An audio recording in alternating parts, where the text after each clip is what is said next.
everyone. How's it going? We're having a lovely Monday so far as we're reeling towards the end of the quarter. For those of you who don't know me, I'm Marshall Cunningham. I am the new Associate Coordinator of the Craft Teaching Program, and I'll be taking over the head of the classroom stuff when Aaron heads off to the wonderful island of Crete. So for the next quarter or two, if you need something done around here, I'm the guy to talk to. A few announcements before I turn it over to Aaron to introduce today's event. This is the penultimate event this quarter for the Craft of Teaching. The final event is on Tuesday, December 1st, about 2 weeks from now. It is the annual Philosophy of Teaching Statement Workshop, and it will be hosted by, we're hosting with Bill Rando coming over for the Chicago Center of Teaching. This will be a great opportunity for those of us, those of you who haven't given much thought to who we are as a teacher, and or putting together a philosophy of teaching statement. And for those of us who have already put together a statement, it will be a good chance to discuss that statement in a group and go over some things, think about some things. Our winter quarter schedule is still getting the finishing touches put on it, but hopefully we'll have that ready to go by the first or second week of December. And when it does, we'll announce it on the website and on the Facebook and also on our Twitter. We have a Twitter. It's @COT_religion. So check that out. And finally, in the meantime, as you're ready and chopping at the bit for more Craft of Teaching events, please go check out our blog, the craftofteachingreligion.wordpress.com. Right now we have 5 recent alums who are new faculty members at a number of different institutions and kinds of institutions who are contributing posts once every 2 weeks or so about some of their experiences, their successes, their failures as new faculty members. So check that out if you're looking for some good reading, and also feel free to participate in conversations in the comments. There's some good stuff up. And with that, I'll turn it over to Aaron. Okay. Thanks, Mark. So this session I'm pretty excited about. It follows directly on the feedback we received at the end of last year on how the year had been going, how the Craft Teaching program had been treating you all, and how the new Craft Teaching requirements were being seen by the student body. We got a lot of feedback, and among those pieces of feedback, one thing that kept coming up was how much people were appreciating the arts of teaching workshops in particular, those sessions that focused on teaching practice and skill development. In the flurry of feedback, we also kept hearing a couple of things in particular. One, that people really appreciated having the chance for discipline-specific pedagogy, and you'll see more of that in the coming quarters. But also the chance to have skill development that allowed for transition across a number of different kinds of pedagogical contexts and kinds of disciplines. In other words, people expressed to us interest in skills that weren't anchored to just one discipline, but might provoke a conversation across different kinds of classroom settings. So we came up with something that we're calling Using X to Teach Religion. It's a series that we're running this year. We're hopefully running it next year as well, and we'll see how it goes. Using X to teach religion, the idea is we're picking up on many different kinds of resources that can be used in religious studies, theology, any number of religion field classroom settings. And specifically types of resources that might find their way into different disciplinary conversations, but to do it all together and have that conversation across our respective disciplines. So today's session, Using Images to Teach Religion, is our inaugural session. We'll have one in the spring on using ethnography to teach religion with Professor Alireza Dostum. And next year, the wheels are already starting to turn on other resources we'll bring to the table. If you have suggestions, please don't hesitate to bring them to me or Marshall. Our facilitator today is Professor Karin Krause, one of our new faculty members. She's our assistant professor of Byzantine theology and visual culture. And if you don't know her already, if you haven't yet been in her classes, I really do encourage her. I've had the pleasure to be in 2 of her classes so far, and they're a real treat. So I will hand things right over to Karin to lead us in this session. The way it'll work is she's got a presentation between 20 and 30 minutes, maybe a little over 30 minutes, and then we will pivot right into the images that you all contributed, and we'll get into the nuts and bolts of how we might be using these in our own pedagogical settings. Thanks for coming. Thanks very much. Yeah, I think it might be a good. So now it's very dark. For me, that's fine. So welcome everybody. Thanks for joining. I really enjoyed preparing this, and I look forward to the discussion with you and to your feedback to the topic of using images to teach religion. So here's a brief outline of how I'm going to proceed. So I will first address the question of why use images to teach religions, and the second block is probably the longest, how to use images to teach religion. In that section I hope to provide you with some very practical skills that I hope will be useful to you in the classroom setting.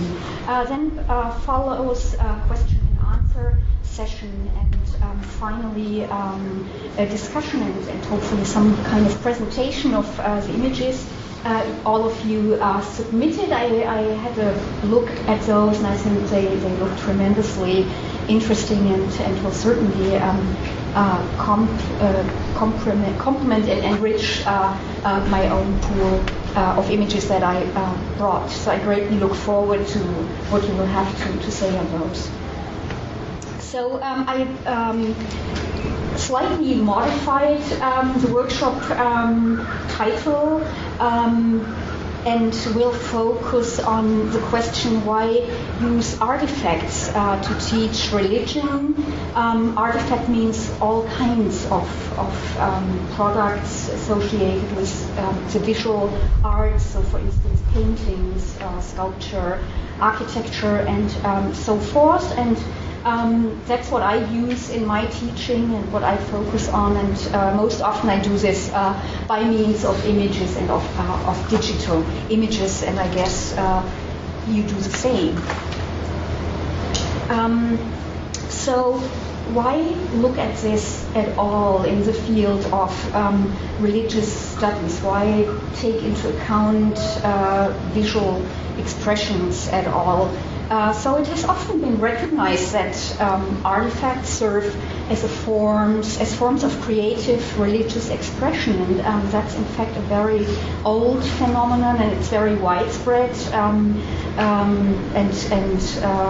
actually applies to many different cultures and religions.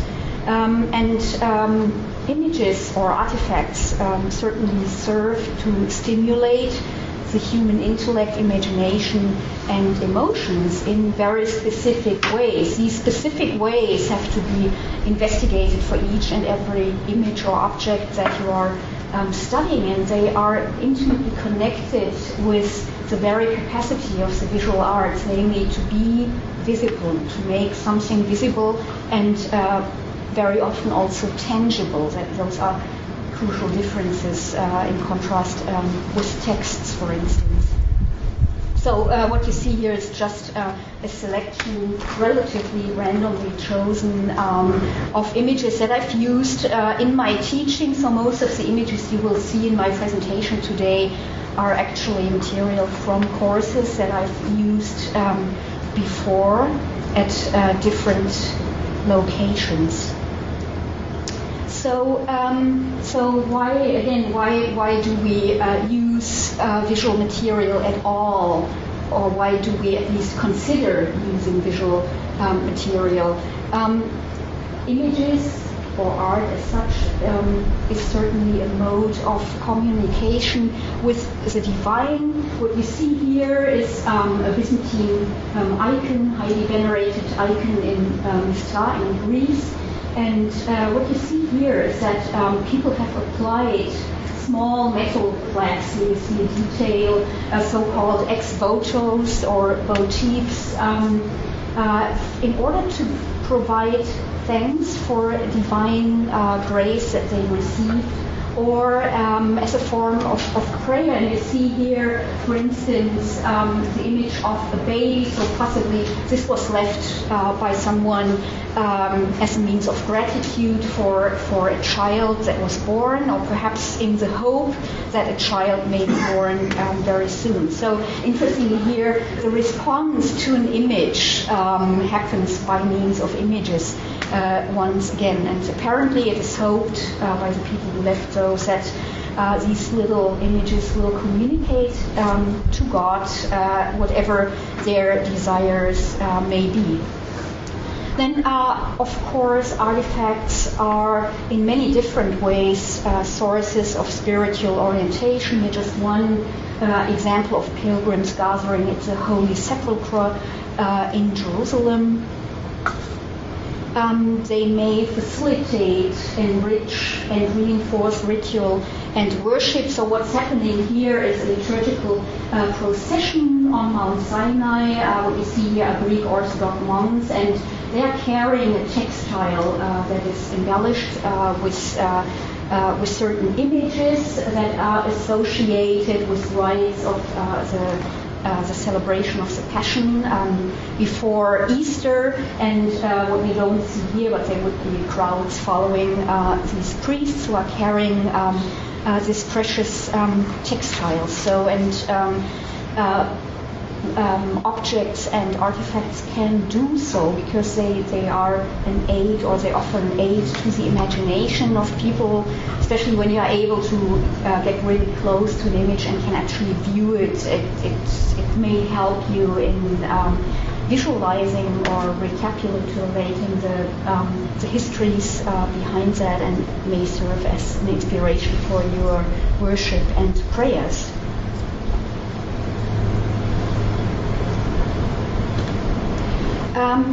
Images may be containers of supernatural powers. This here is just one example of many of a statue of a saint that was in the Middle Ages associated with various miracles. Some people heard it speak, some people saw images such as this kick off their shoes. So images are imbued with life in the understanding of many faithful, I mean still in some cultures until today. So this is why we also want to pay attention to artifacts. Then what you are after probably, and I am after, is the use of images in pedagogy. What one could also imagine to use them for missionary work, for instance. They may serve as an initiation or invitation into a particular religious culture that you are not yet familiar with. And they are often believed to be a means to teach the faith, which is sometimes termed visual theology. This is probably one of the most problematic issues that we have to deal with when we use visual materials, and we shall return to this question numerous times, hopefully, in today's workshop. Somehow this doesn't really move well. So this is just the etc. because I saw that you brought in very different kinds of images, and I'm sure that you can enrich that little list that I just presented to you. And I also saw that some of you understood the concept of image more broadly than I will do today, and that's great. So when we see the importance of images for religious cults, for personal devotion, for education possibly, what is striking is this text, this quotation that I took out of an article on art and religion by Diane Apostolos Cappadona, who is a professor at Georgetown University. And she works a lot on the connection between art and religion, mostly in Christian context. And here she writes something I think that's very interesting. Quote, "The study of religion, particularly in the West, has been predicated upon the authority of the written text or a series of texts, not upon the image. A hegemony of texts, canons, and scriptures, that is the written word, results in the incorporation of art simply as illustration for explication and dissemination of textual themes." So that's a very interesting view, I think. It's somewhat striking when you look at the power of images that I've just addressed and the widespread use of visual material in religion. Yet I think it's very true. I would be curious to see if someone disagrees later on, but at least for the fields I'm more familiar with and that I use in teaching this, the statement is very true, in a sense, unfortunately. So what we need to do as scholars of religion is to react to that, to respond to that, and hopefully you are here because you want to use images in your teaching in a professional way and reflect critically on the ways and possibilities of using them efficiently for your teaching. So this leads to my next section, the question of how to use images to teach religion. What I forgot to tell you, Aaron, I will make this PowerPoint available to you, so you don't need to take notes if you don't want to. So you'll find this online shortly after the workshop. I'm just showing you this image, which is admittedly a highly complex image that addresses issues of Christian theology and allegory and typology. It's very full, as you can see. It was painted by a quite famous painter of the early modern period, who was active in what is now Switzerland and also spent time in England. So this image I've used multiple times in previous courses because I think that it really contains a lot of information that also draws attention to the question of how we might approach images. What is very important is that the study of images and their use in teaching must be guided by really by being attentive to issues of interdisciplinary methodology, and also it requires a willingness to familiarize yourselves with the technical vocabulary that's appropriate for the study and discussion of images. This is hard work to acquire these, especially since we don't have a lot of handbooks that I could recommend to you that you might read, and then you have a very clear idea of how to approach this in the future. Here at the school, I think you are very fortunate that recently there's a lot of attention to matters of art and religion, and this is reflected not only in my position, which is on Byzantine theology and visual culture, but also of that of my colleague Josh Elsner, who teaches art and religion. There aren't too many departments of religious studies in this country that explicitly incorporate visual matters in their educational programs, and I think they're even less frequent in Europe. So you are fortunate that you can take classes with us and learn by means of certain topics that we address, the methodology that applies to using images in your teaching in the future. I will teach in the spring a course on iconography, which is the art historical method of describing and analyzing visual images and what's depicted on them. That may sound simple to you because you see this, you might have some idea or you might recognize some figures already, but it's in fact not easy and it requires some practice, the study of iconography. So I'm offering this to you to learn this there.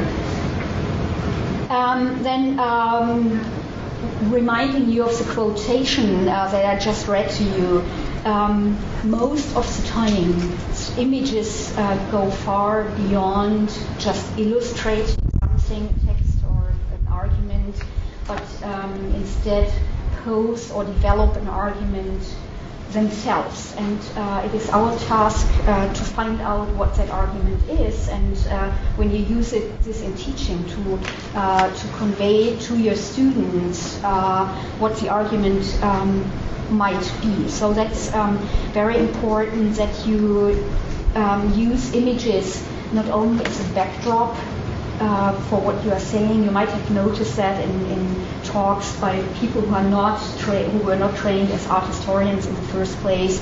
They talk about something and they show an image in the back, and they might not be referring to it at all in the course of their lecture. You might have noticed, or sometimes people choose images that are a little bit out of context, like they might be talking about something applying to the 18th century and use early Christian images to illustrate their point. So be very attentive when you use images to do it in a professional and helpful way.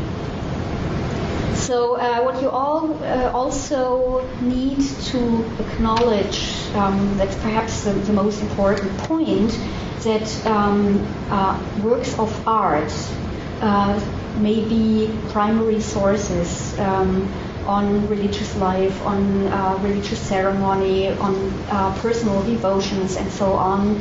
And as such, they are equal to text, equal not in the sense that they do the very same, but equal in importance. That's very important to realize too, and to convey to your students. When you see images as a primary source, that requires that you familiarize yourself very closely with the immediate cultural context of the image that you study, which means you need to investigate the historical setting, possible circumstances of how an image came into being, how it was commissioned, perhaps, and familiarize yourself with the immediate cultural surroundings of how that image came into being. And that alone will help you understand the iconography better, especially in complex cases such as this one. Then what you read very often in handbooks or in articles, that the image may be employed for educational ends, for instruction, and this year, as you may have recognized, collects depictions derived from the Bible.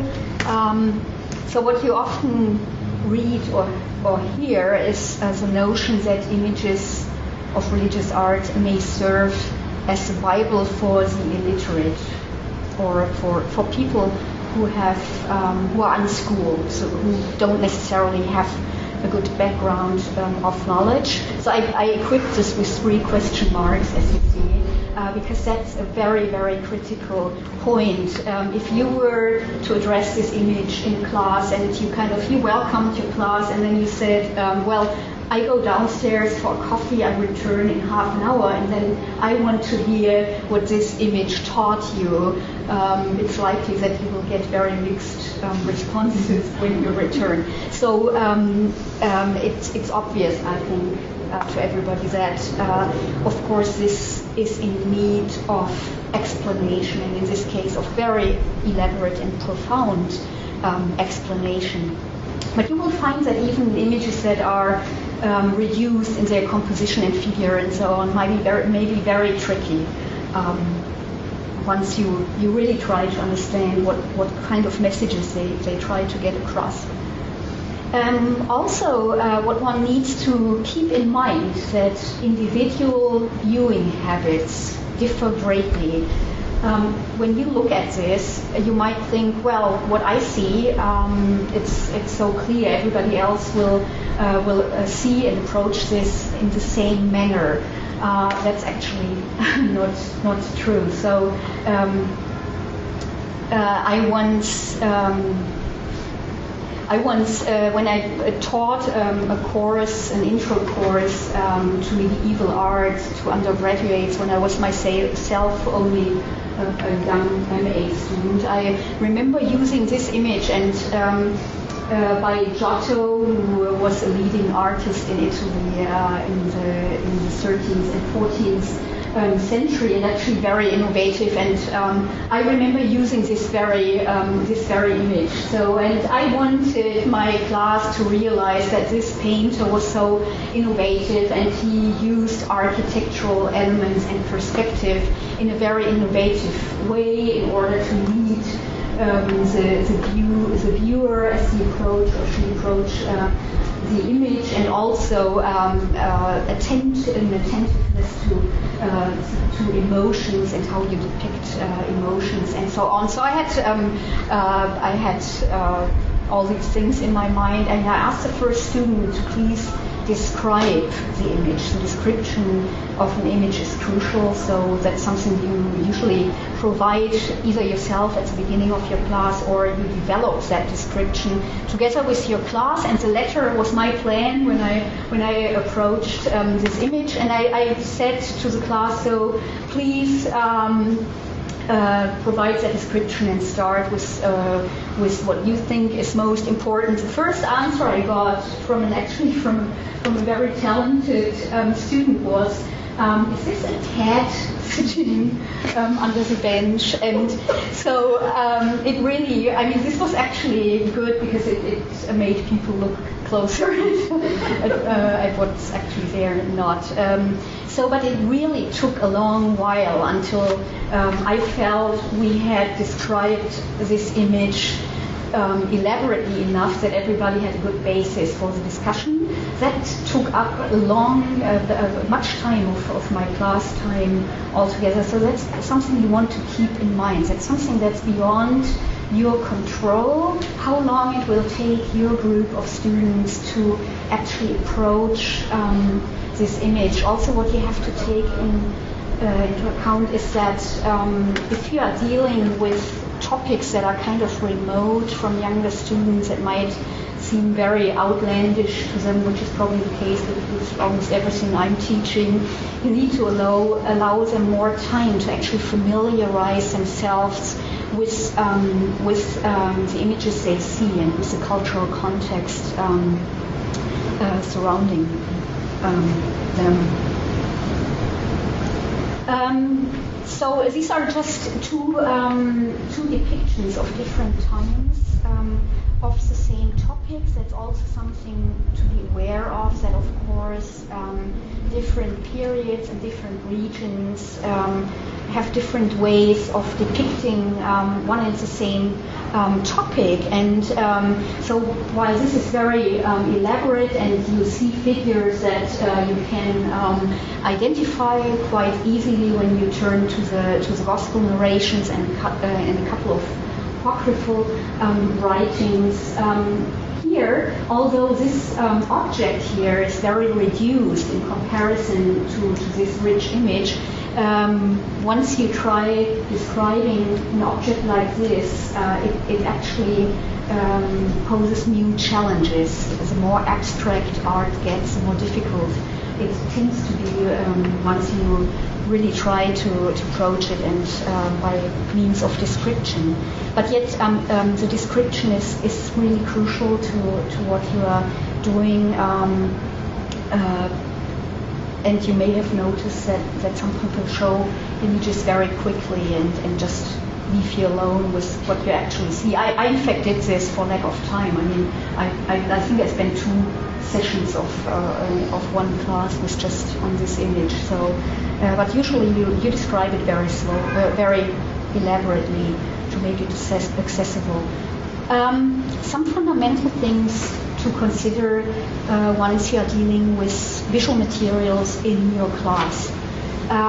One is the fact of fragmentation and loss, which especially applies to those of you who, like me, deal with long-gone cultures.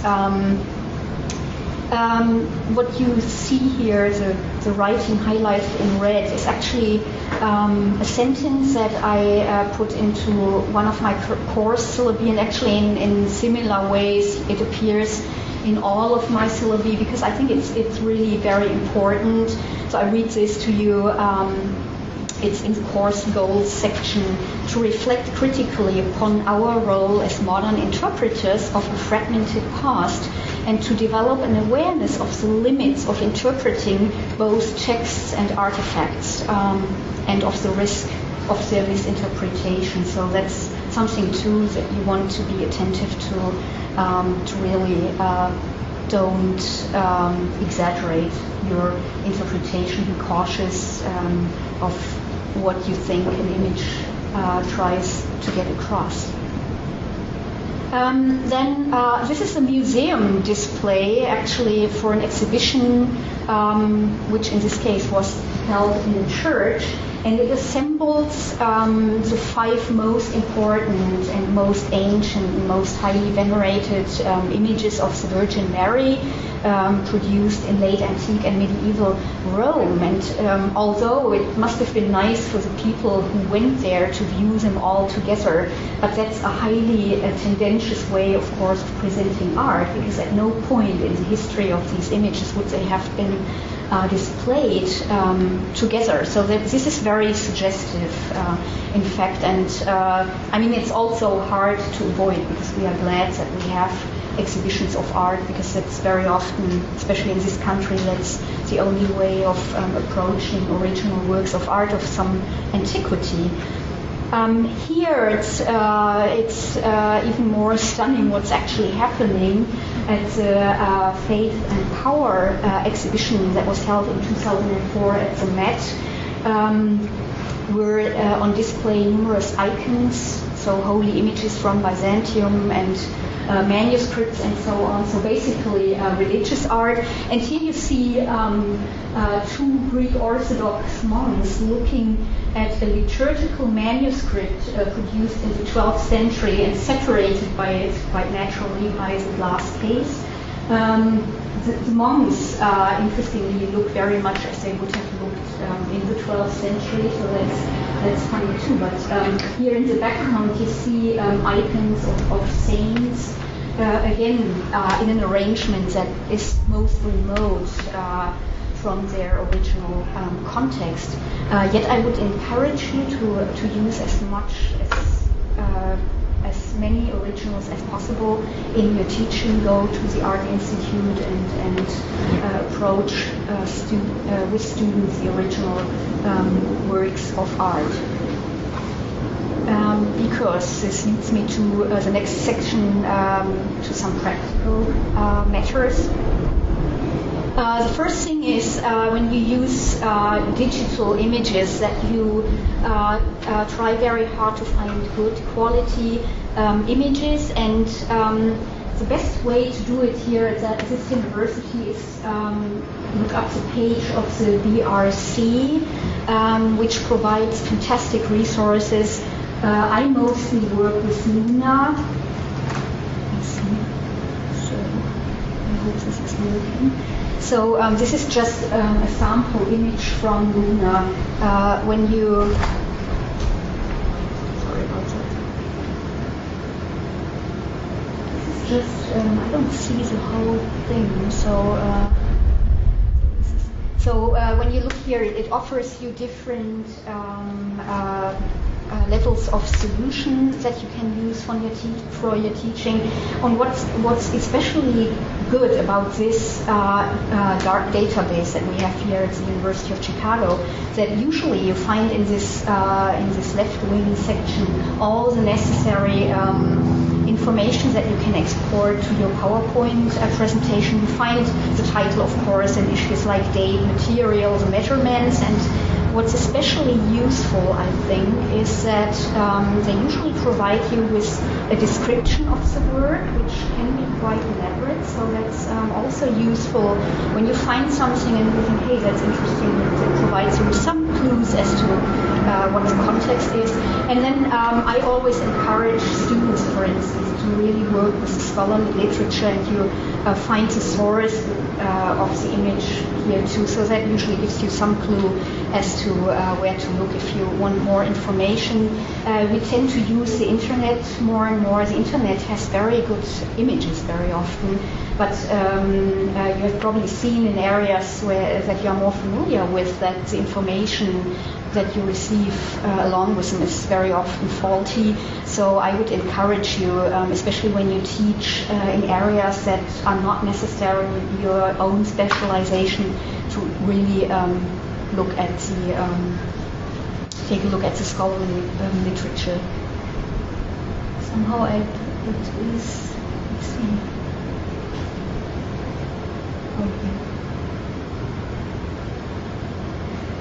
Okay, and if you need more images that are not in Luna, you can order them. So if you look at the homepage, you find contact information, instruction, how to have them produce images that you may use for your class. That's extremely useful. Also, if you need help of how exactly to use this, their stuff, Bridget Madden is the associate director, and her colleagues are very, very helpful and very approachable. So if you need yet more images, you find them when you use this link. This contains a few links to museum resources, for instance, or libraries, and I would encourage you to be attentive to potential issues with copyright, especially in this lower section. And especially when you give public lectures out of the class, outside the classroom setting, and possibly lectures for which you receive money, then you want to make sure that you don't violate any copyright issues. That may be very tricky, especially in this country. So a few more practical tips. Always label your slides. You have seen that I did this already with some of the material I showed to you. So you definitely want to give the title or identification of whatever you display, then its location. In this case, it's a book illustration in the World Chronicle. Then very important, the provenance and date of creation. And you can add further information, but you already see that this is already quite full. So what I usually do is just have the crucial information on the slide in order not to distract my audience, especially when I just show this briefly for comparison, for instance, and people might not even look at the image. So you must find a good balance of like how much information you provide them with next to your image. Some limitations and pitfalls of digital projection, what I'm just doing here. I mean, we are all very happy that we have this tool of PowerPoint and other means to use for our lectures or in our classroom discussions. But there are some pitfalls that you want to be aware of, especially when you haven't used images very often in your classroom. When you address architecture, it's particularly obvious, I think. You can always just display sections of a building, in this case part of the interior, a chapel, so people might be wondering, well, what's on the other side? Also, there's the issue of scale. Like here, people have no clue how, as to the size of this building. Is it approximately the size of Bond Chapel or Rockefeller Cathedral? So that's so you want to provide them with some clue as to sizes. Then matters of visibility. If for your teaching it is important to address details of the abundant frescoes that we see here, make sure that you really find good images of details. But still, I mean, the problem remains in this case, for instance, it's very important, what you cannot actually see well here, that for the images in this lower section, that you confront them directly with the ones on the other side. And that's very, very difficult in a digital presentation. There are means to do this, but nothing digital gets close to the original. So if you have the chance to take students to Europe, that's great. I've encountered students who have never been to Europe and who have never been to a medieval church such as this, and for them I think it's very difficult to connect to the things that I'm talking about. Then very tricky three-dimensional objects, sculptures in the round. So you have some, I mean, as long as you find images, you have some means of just giving an idea that the sculpture looks very different when viewed from different angles, yet these are only three views of it, and you can imagine that once you walk around it, that like with every step you have a very different impression of that sculpture, and that's very difficult to convey via PowerPoint. Here, this is something I was confronted with very often as a young student in lectures and classes, probably because the image is so appealing. So this is a depiction of a Medusa, a character of Greek mythology, who was beheaded. And this painting, which is why I highlighted it in red here, is an oil painting on a leather jousting shield, so very unusual support. That you don't see in the image. I always thought it was a circular painting of some kind. In this photo, it's very misleading in addition that it's photographed or displayed against a white background. You might assume it's a square image. And only when I saw it in Florence in the Uffizi Gallery years later, I became aware that it's actually a convex surface, which makes the image appear very differently from what you see in this reproduction. And typically, I wasn't able to find a side view anywhere. You might be able to find it somewhere in the scholarly literature when you look for it very long, but it's not available. So that's the way it's transmitted. Scale and proportion in the slide are important. So this image here gives you no clue as to the relative sizes and the absolute sizes of the objects you see. So if you are not familiar with this at all, you might be wondering whether this artifact is about this size or it's as tall as the Rosengarten, for instance. So what you can do, what's helpful, is incorporate the height, the measurements in your PowerPoint, or give a relative idea of how the object relates to its depiction in this case. In this case, I use this for PowerPoint or a talk where it was important to demonstrate that the depiction of the artifact is actually larger in size than the artifact. That was crucial for my argument. And in that case, you would do something like this. If it's not really important, you might want to think twice about providing measurements on your slides, because they kind of fill up your space. And it's also a lot of work to create just relative comparisons. And when you have 30 slides to prepare, for instance, you want to think about that. Then one last tip is not to put too much on your slides. That's a tendency that people have, especially when they have to deliver a talk or deliver an argument in a class, for instance, within limited time. So don't do that. My last page here, some select bibliography. As I said, I mean, what I just presented to you, you won't find in any handbook. But there are some published works, that give you some idea of how to approach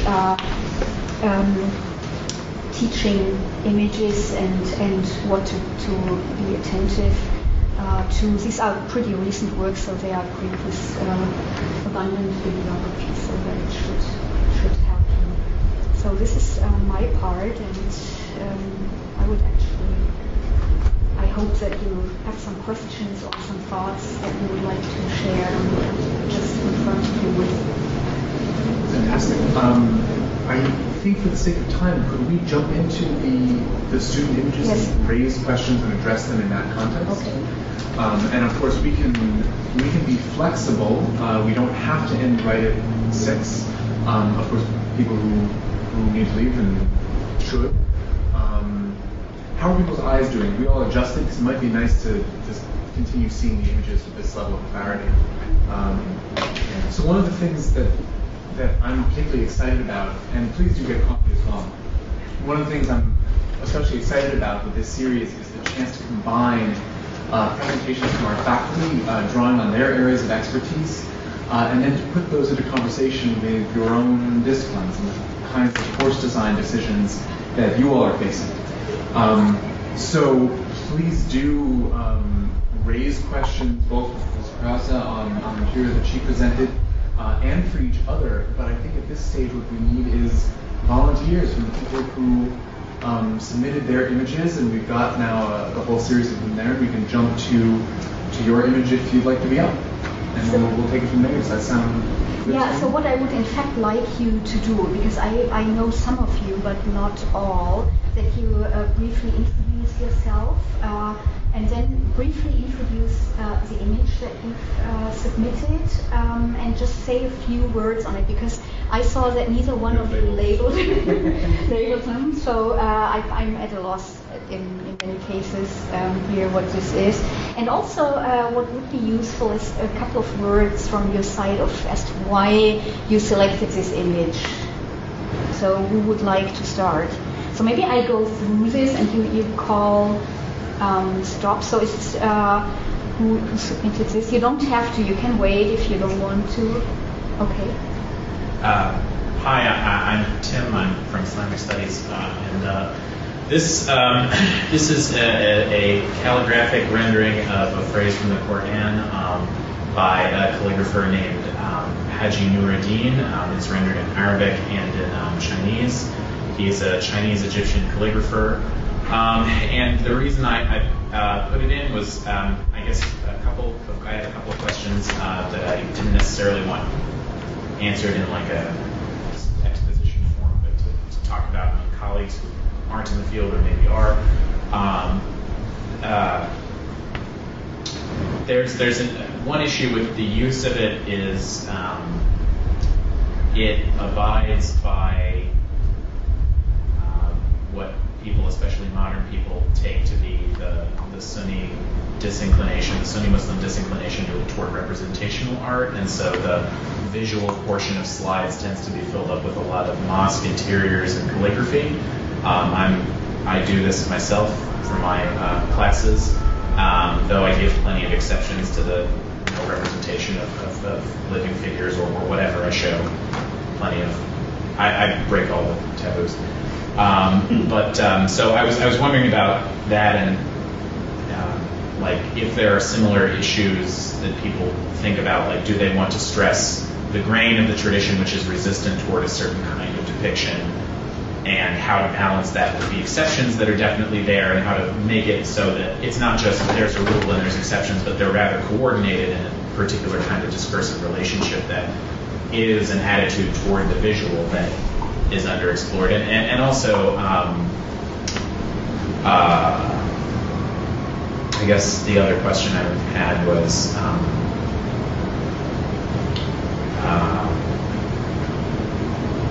well, I guess we can look into that. The other is probably not this. Thanks very much. So maybe we go through these and then we come back and sort of in case someone would like to dig in a little more. we could do a close description, etc. But yeah, let's go through them. Okay. So I submitted this. I'm Christine Trotter, I'm a PhD student in New Testament Early Christian Literature. And this is a boat that was discovered in the Sea of Galilee. It is named the Jesus boat, simply because it is the only boat we have from the first century. So it's not necessarily dated to the time of Jesus. This could have been a boat used in the first Jewish revolt against the Romans. We don't know. But I'm interested in using it to talk about the intersection between archaeology and New Testament studies. And then you can also talk a lot about this boat in terms of socio-economic status of Galilean fishermen. It has like 12 different types of wood on it, tons of repairs, reuse of timbers. It's interesting. Mm-hmm. Yeah, thanks. That's great. So that was my image. Mark Lambert, I'm a PhD student in theology. This is part of the Eisenheim altarpiece. So this is like the main part of the altarpiece. It's a multi-dimensional, multifunctional, really elaborate piece of art. But my interest with it, so it was installed in a monastic hospital that was run by monks and that specifically treated people that were suffering with plague or ergotism, the St. Anthony's fire. And two then curious things about it are that one, this was installed in the hospital and all the patient beds were arranged to where they were looking at this at all times. And not only was that the case, but there are no images of gospel healing accounts in the entire altarpiece. The central image is actually the crucifixion and the death of Christ on the bottom. And then the other interesting thing is Christ is depicted as a plague victim himself. And what we should add here is this is only one view of it. It offers multiple views, which again challenges your discussion of it in the classroom. There are many ways of opening it up, and then you have different combinations of images actually that raise additional questions. Thanks very much. So I go ahead. This is mine, Marshall Cunningham. I'm a PhD student in Hebrew Bible. This is the Tanakh, what's called the Tanakh cult stand. It's a 10th century cultic stand that was discovered in what would have been the territory of the northern kingdom of Israel, 10th century BCE. And what's interesting about it is, so you've got two sides of it. You've got a artist rendering on the right and a picture on the left. And what's interesting about it is there are prescriptions in the Hebrew Bible against representations of the deity. And here there seem to be multiple representations of perhaps multiple deities. And there's a lot of questions to be asked about how does this relate to what we understand about Israelite religion in the 10th, 9th, 8th century and following. Mm-hmm. And I actually like very much how you did this, how you just juxtaposed the photo of the original with the drawing, which helps us understand what's actually depicted on the left side. So use as much graphic material as you can to just clarify things and make it easier for students to follow what you're actually talking about. So thanks very much.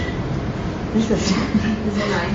I'm Kelly Gardner. I'm a PhD student in Hebrew Bible as well. And I chose this. I'm really interested. I've been sort of thinking about putting together a course on retellings of Adam and Eve in particular. I mean, I'm interested in retellings of the Bible in general, but I think Adam and Eve has become, it's such an interesting, so pervasive in the culture, in our culture, and it shows up in so many places that I think we often don't really recognize. And so I actually am going to talk at a conference relating the Apple sign, bit and apple, to the Adam and Eve story, and I thought it was fascinating. Kind of really interesting way to kind of open up students' minds to different ways of thinking about how these texts impact more than just religious beliefs, but this sort of like basic. We all have our computers here, yeah. So the bit and apples. Yeah, all the bit and apples. So this, the image on the left is actually an ad from the 70s, I think late 70s.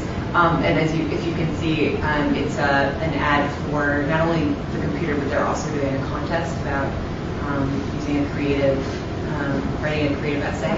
And then the other one is actually, you can see that the rainbow apple icon in the bottom of this image of Adam has been part of Apple's kind of logo for since the 70s. But I think this was 97.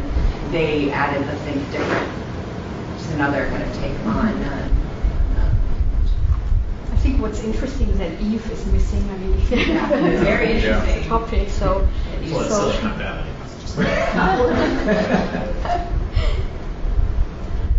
Okay, thanks very much. This is mine. I'm Evan Keene, PhD student in theology. This is a painting by Anatoly Sukov. It's called, I've seen it listed as the Trinity, or on the topic of the Trinity. And it was painted in 2001. And I was interested in it, sort of similar to some of these other images, with questions of taboos and boundaries about what can be represented in art. This is sort of in the tradition of Rootlett's Trinity, where you have what I think is called like an Old Testament Trinity, taking the story of the three visitors to Abraham as a way to depict the Trinity without violating any iconoclastic prohibitions against depicting God. So this is a recent example in that tradition, and I just thought it was interesting for some of those questions, theological questions that are connected to visual representation. Thanks a lot. Oh yeah, that's me. I'm Hector. I'm a starting PhD student here in theology. This is the same image taken from two different distances. I would definitely use this to start a conversation on an introductory course of some sort on religion.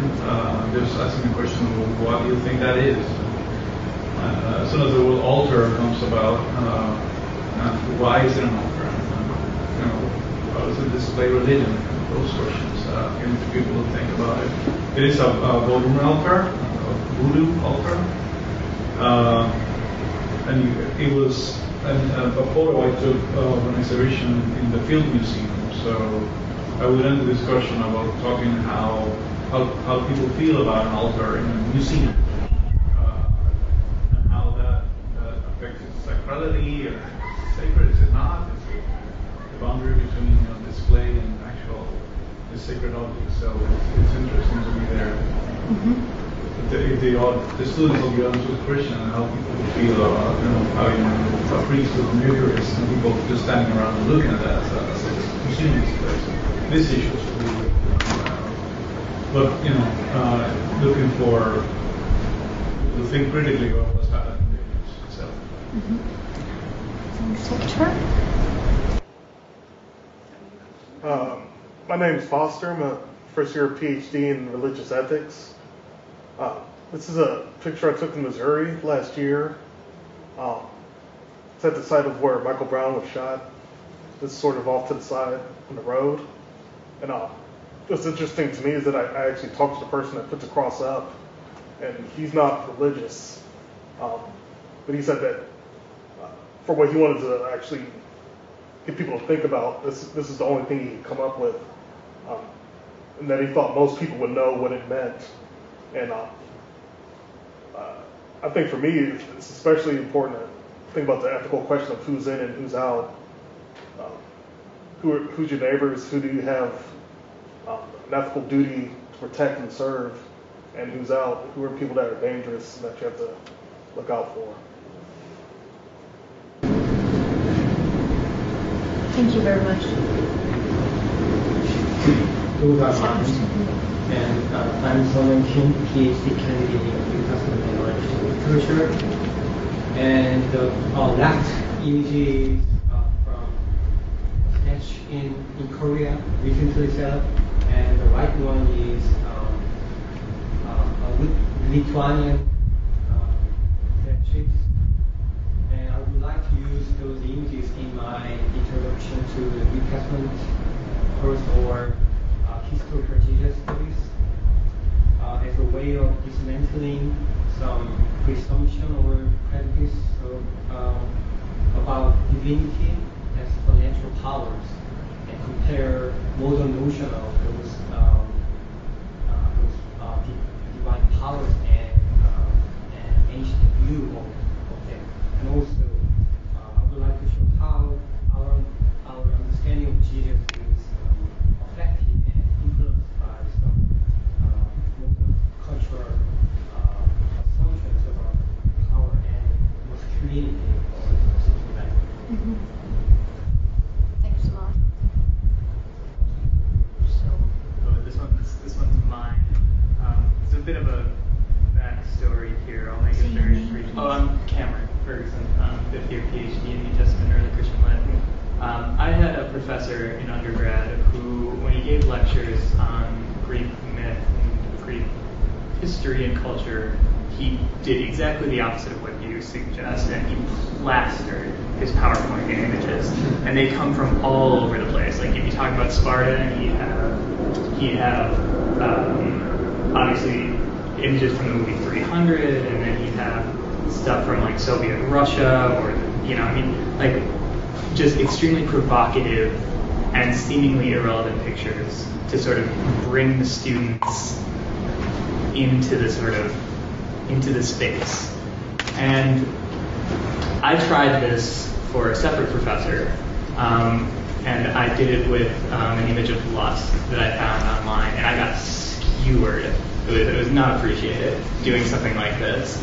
And then I went online, and I thought, well, maybe I'll bring that image back for something like this and talk about like what's good and bad about, sort of random modern takes on famous religious themes. And I came across this image, and by the way, this is from an anime called Full Metal Alchemist. My roommate made me watch it. It is actually spectacular. I highly recommend it. But this is the 7 deadly sins as represented in this show. And what I found was this image, and then there was another meme exactly like this, except the caption was Full Metal Alchemist, the only reason I can name the 7 deadly sins. And so for me, I'm actually kind of with Kelly, but if you're going almost the opposite direction, not so much how are ancient stories and myths and events retold throughout time, but how do modern retellings fundamentally shape the original story? Because anybody who's seen this episode or this series is going to come to Evagrius' 8 deadly thoughts with a very different conception of what those are than probably Evagrius ever had. So that's why I bring this here. Mm-hmm. Thank you. And these are mine. I took these photos in 2012 in Cyprus. It's 3 different examples of public art, and from 3 different places. I suppose what I'm really interested in here is the argument rendered by the work of art in the way that we looked at towards the beginning. Each of these is placed in a different kind of space. The one on the right is a stencil of what appears to me anyway to be Jesus in some sort of mask, a tear gas mask. So representing Jesus as a paramilitary or as a guerrilla fighter, and down below SC in modern Greek for you.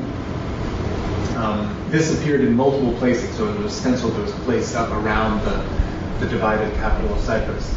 On the upper left, this is another piece of graffiti, but a very different kind. And here, I'm also interested not only in the argument, but in the spatial placement of the image.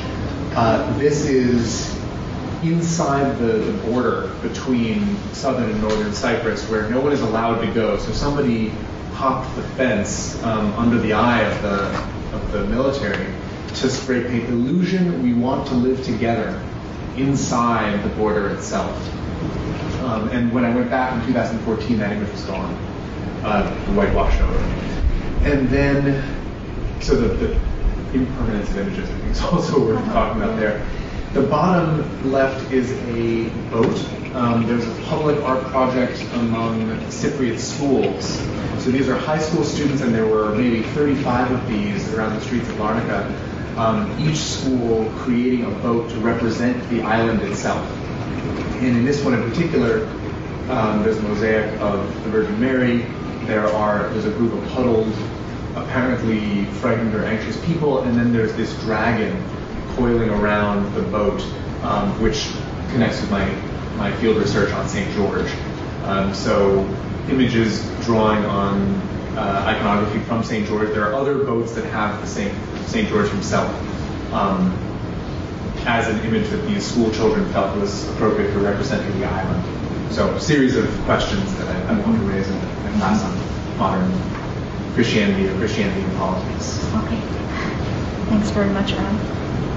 Oh, that was the last one. So that's all. Yeah, that's all from here. So now that we've had a chance to skim over the surface, can we have a volunteer to kick us off, maybe with a closer description of the image, and also starting to talk about the course design decisions that go into how would you use the image, where would you put it, what would you juxtapose it with, etc. Who'd want to get further into that? Can I start with a general question? Yeah. Among people in the room, do we use slides always, sometimes never? Do we use them to only illustrate particular pieces? And when we do, like, we make a point of, like, a pedagogical point of saying, this is what this is, and let's talk about it with these aspects? Or do we generally use them, or how frequently are we taking an image from somewhere and putting it on a screen, or passing it out and asking students to react to it? For me, I make slides every class that are not very scrupulous by Professor Krause's explanations, but I do try to be sensitive to context and I avoid geographical and anachronistic issues. Yeah, others with a statement. How do people use slides? I'm with my professor from undergrad. I will throw up anything on the screen that will get the students involved and wondering and offended. And yeah, right. I sometimes. Yeah, and it doesn't matter. It doesn't have to be contextually related. It doesn't have to be historically related. It just has to be something that can be somehow bound to the current lecture. Did you ever experience a situation where you couldn't trigger that kind of response, where people were just overwhelmed maybe, or just couldn't relate to the material? Well, I've only ever done it once. So certainly the professor didn't relate. He was real mad at me. But when the professor who did this consistently, for whom I was a TA, he was beloved amongst the students. And I think it's because, understanding Sparta and the helots and the terror state that is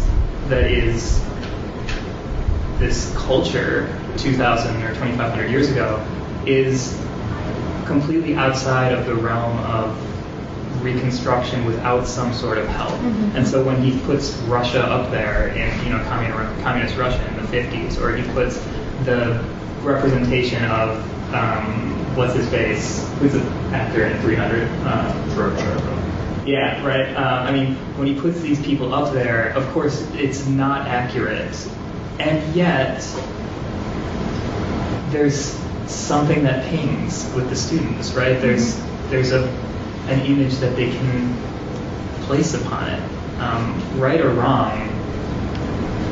So can we dig in a little bit and talk about where specifically you might use the image?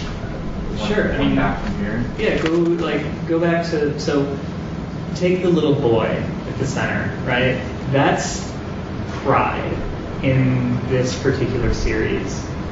And the idea that, you know, an innocent child is represented as pride, and is also the most dangerous of all of these creatures that you see, brings a whole set of complex issues to bear. I mean, it's interesting insofar as, you know, for the monks in the 4th century, pride is also the most dangerous, right? But it's never conceived of as childlike innocence, right? It's never represented that way. And so there's this extreme discontinuity between how it's imagined then and how it's imagined here, and yet the danger remains the same. And so, I mean, I think just talking about it and asking, you know, what is at stake in this person making this choice, putting that boy up there as the sort of most dangerous of the 7 deadly sins. And I mean, what do we do with it, right? I mean, how does it change the way that we imagine Evagrius? And you know, what's interesting is, of course, there is a child that does represent one of the 7 deadly sins in ancient myth, or in ancient story, right? I mean, you've got the black child in Antony, and that may or may not be a representation of lust or pederasty, right? I mean, so there is connections here, strange ones that we can't necessarily, I'm certainly not capable of just off the cuff, you know, drawing them, but I think it's easy to discuss, right? It's easy to get into it using something that will shock your audience. Yeah, no, I'm on board. I think that there's something to do about managed shock that as a pedagogical tool. There is, I mean, it goes beyond, it has to be interesting versus to be boring and all that stuff. It goes, I mean, what you want to do is to encourage your students to go and think about it for themselves. So showing the image of Gerard Butler screaming Sparta, it goes beyond the entertainment value. You want them to go to at least Wikipedia and look up Sparta. So I mean, it's I mean, talk about Professor Krause's images. The one I was shocked to see the Medusa and the shield. I mean, it produced an actual physical reaction of an instant trying to look away, and it was interesting to me. I hope that you keep that image there longer, because something we said about being actually engaged with the image and, you know, deriving some emotional response to it. That's even stronger in the original because it's convex, right. So it kind of jumps out of you. I mean, some Medusas are looking at it, it's a problem.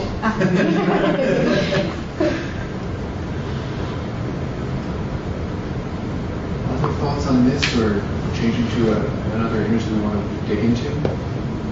I think with this image too, there's also the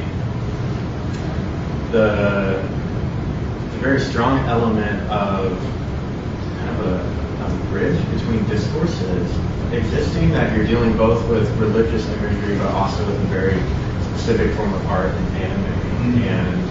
And the East, right? Yeah. Eastern representations of Western religious themes. And that this would be very powerful, I imagine, for those undergrads in your class that are huge anime fans, and, you know, instantly connect with and could identify that this image comes from a very prominent, popular anime series. And also, I mean, one other thing that I think, in kind of getting back to Kelly, for so many people, we go and read, say, again, Evagrius or what's he's the one that would come into my mind, but who else wrote on?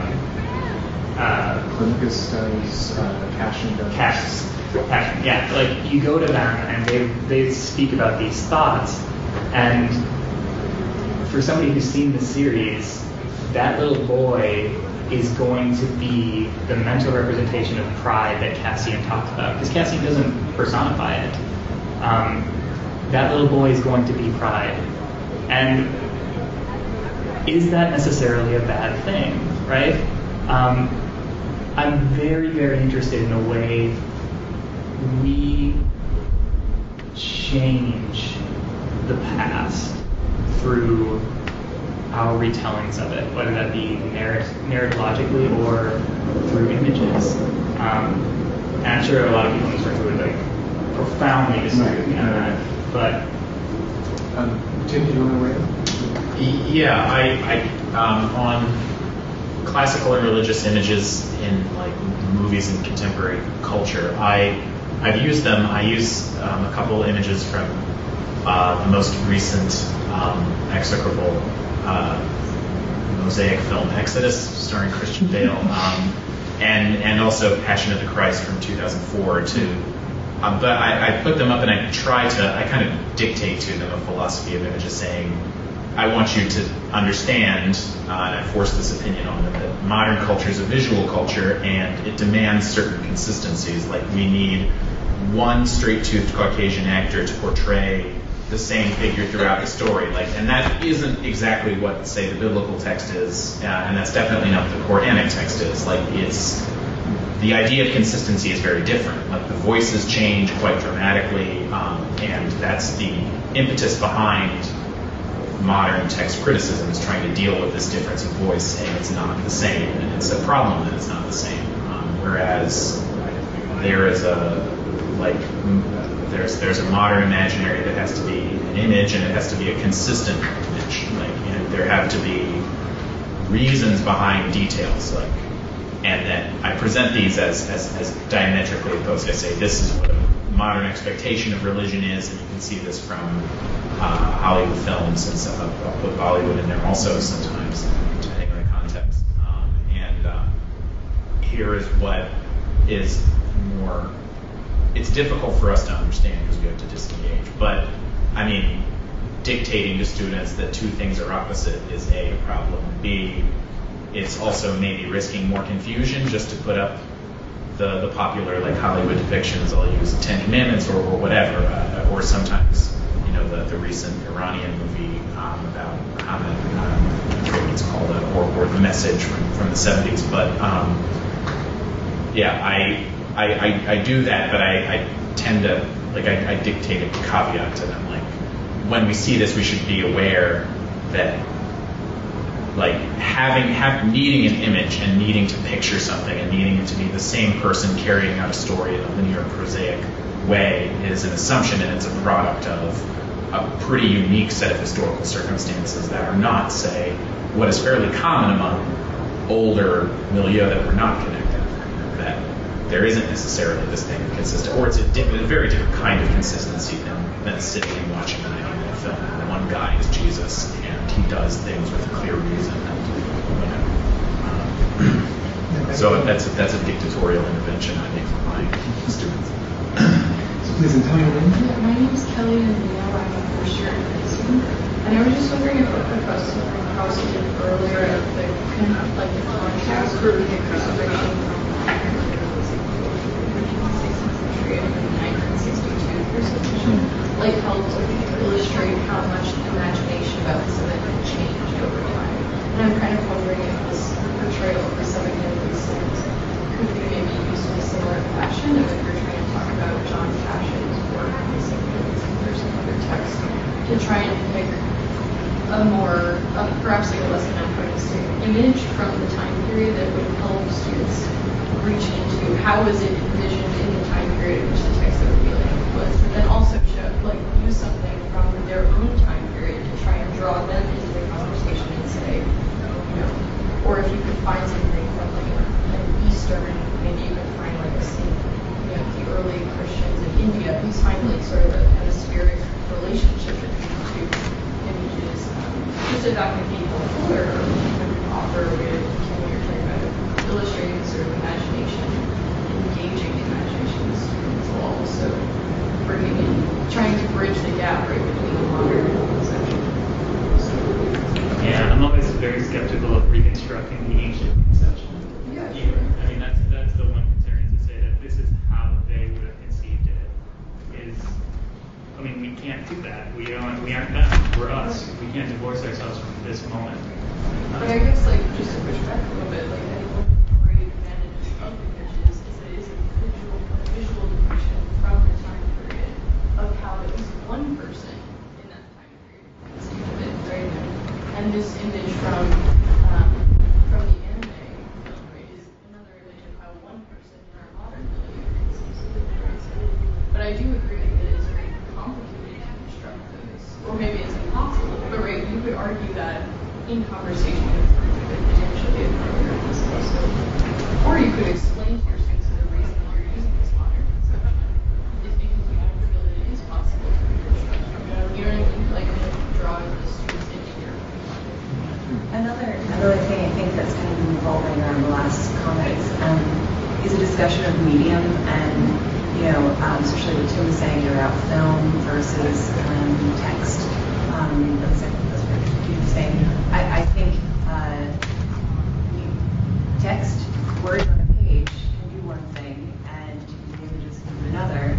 And if you're going to reproduce something a story that's on a page, you are therefore you must fill in and make decisions, right? You have to choose, for example, the color, the person who's going to play this particular role, you're going to have to choose their skin color. The text doesn't have to tell you that, you know, for example.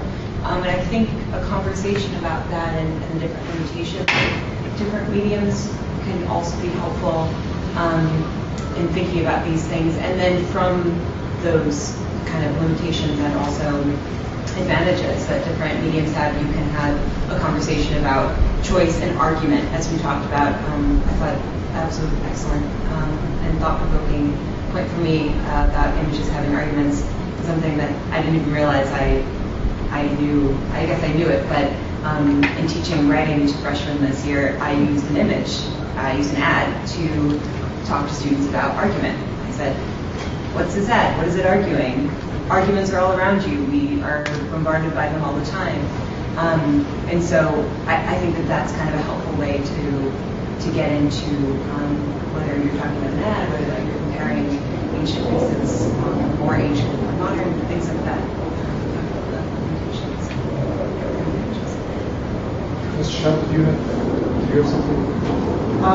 Yeah, I had a series of questions, I guess, triggered by this, locus of discussion around Cam's picture choice and questions and comments. But I guess the question is, what kind of a course is it? Yeah. Why do you want to build an image?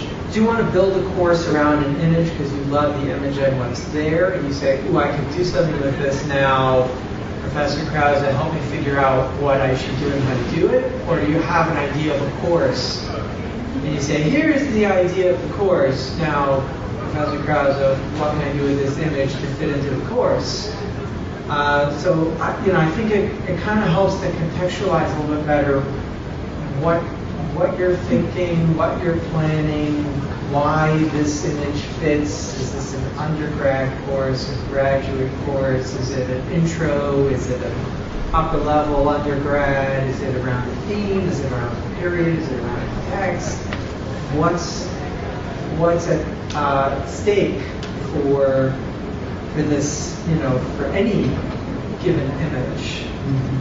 That kind of, I throw that open to everybody to sort of help pitch to Professor Krause so she can... I strongly support your view. That's crucial to have a very clear idea of why you are using materials, just as you would select texts you are dealing with very carefully. It's perhaps even more important in the case of visual material, because visual material tends to address people's minds and imagination and memory in different ways. And images tend to be very, very suggestive and tendentious occasionally.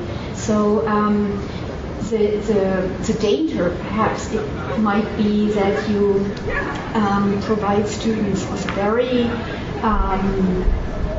misleading impression about a topic. That's really something you want to keep in mind. Also, what we are all confronted with, that necessarily by the selection you make, you offer them a very individual perspective, yours in the first place, on a certain topic, and these students might never come across the same topic again, so they're kind of stuck with the selection you made, and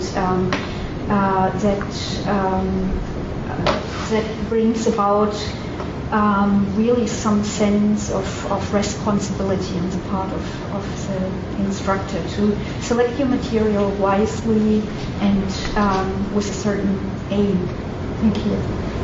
So it's just about 6 p.m. Certainly nobody should feel captive, and we can sort of call a formal close to the session here. I think if Professor Krause is willing, and if people are interested, it would be great to dig more deeply into at least one other, maybe just one other. Is there anybody who would like to dig more deeply in, and anyone who would prefer to go should do so? I have a practical question. Yeah. So if I'm teaching a graduate level course, a close reading course, let's say I'm teaching the Book of Kings, and I'm interested in talking about the kind of images that Josiah is said to have broken down, right? The altars he's supposed to have broken down, things like this. But the focus of the course is it's a close reading course. But I want to, for a session or for half of a session, talk about some of the remains that we might be referring to here in the text. Do I do a full-on PowerPoint presentation? Do I print up copies of a handful of images I want to look at? Do I send links to these kind of things to the students to look at it on their computers in advance? Good question. Especially in this case, you usually have cycles, image cycles. So the additional question is what to select from extensive cycles. You have image material from very different periods of time and cultural contexts. That's difficult to answer. It's good to, in this case, consult a dictionary on iconographical topics. That's very helpful, and maybe familiarize yourself first with the selection you have, and then focus more strongly on one example. You would need to do some reading, I would say, to just furnish some most important information on that.